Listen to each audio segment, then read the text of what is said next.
Assalamualaikum warahmatullahi wabarakatuh. Nama saya Sultan, saya Al-Zabar kelas 5B. Hari ini saya akan mewawancarai Bapak Yana dengan tema menghemat air. Selamat siang, Pak. Selamat siang, apa kabar? Baik, Pak. Boleh saya mewawancarai Bapak? Boleh, silakan. Yang pertama, Pak, Bapak bisa jelaskan apa fungsi air dalam kehidupan manusia? Fungsi air dalam kehidupan manusia itu sangat penting sekali karena kita tidak bisa hidup tanpa air. Kita perlu minum, kita perlu membersihkan badan, mandi, kita perlu untuk mencuci, kita perlu untuk memasak, dan itu semuanya memerlukan air.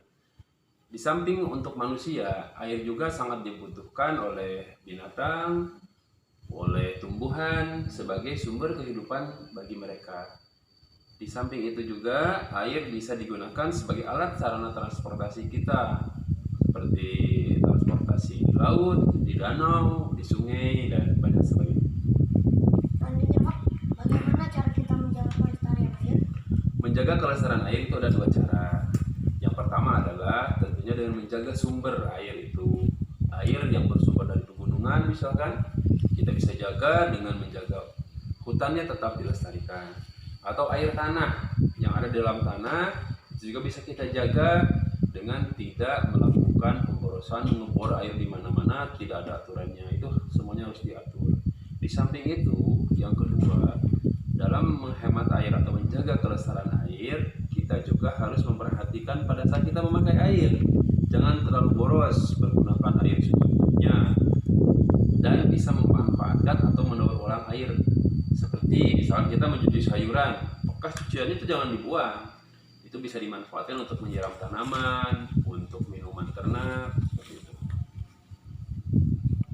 Selanjutnya, Pak, dari penjelasan Bapak tadi ada kata menghemat air.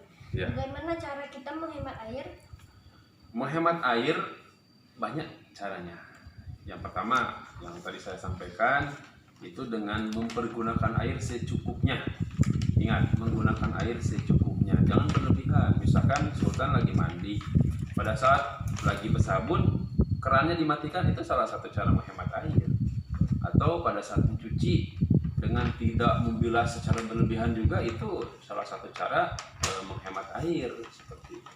Selanjutnya, Pak, berarti kita tidak boleh boros menggunakan air. Mengapa kita harus menghemat air dalam kehidupan? Karena air itu kalau tidak dihemat dengan cara mempergunakannya secara berlebihan, tentunya akan berkurang, apalagi dengan merusak sumbernya. Misalkan dengan penggundulan hutan, dengan tidak menjaga lingkungan, membuang sampah sembarangan, mencemari lingkungan sumber daya air, itu juga akan mengakibatkan air itu menjadi berkurang fungsinya. Jadi kalau air sudah tercemar tidak bisa kita pakai. Kalau jumlah air tetap banyak, tapi kalau air sudah tercemar itu tidak bisa kita pakai. Nah, itu makanya fungsi dari air itu menjadi berkurang, seperti itu. Nah, untuk menghemat itu, untuk menjaga kelestarian air itu, ya pertama kita harus menjaga lingkungan, tidak membuang sampah sembarangan, tidak membuang limbah ke sumber air atau ke tempat air itu ada, seperti itu. Selanjutnya, Pak, ini pertanyaan terakhir. Ya. Hal positif apa yang kita dapat dengan menghemat air? Hal positifnya banyak. Yang pertama, kalau air tersedia dengan cukup, air tersedia dengan banyak, kita bisa hidup dengan sehat. Tumbuhan bisa tumbuh dengan baik, binatang bisa hidup dengan baik, bisa kita konsumsi, ikan juga bisa hidup dengan baik di air yang sehat, ikannya sehat, seperti itu. Sehingga kalau kita menjaga kelestarian air, berarti menjaga kelangsungan hidup kita dan alam sekitarnya. Terima kasih, Pak, atas Oke, wawancaranya. sama-sama, silakan. Dari wawancara tadi, yang dapat saya simpulkan hanyalah kita harus menghemat air karena air itu penting bagi kehidupan manusia, hewan maupun tumbuhan. Itu saja yang dapat saya sampaikan. Saya akhiri. Wassalamualaikum warahmatullahi wabarakatuh.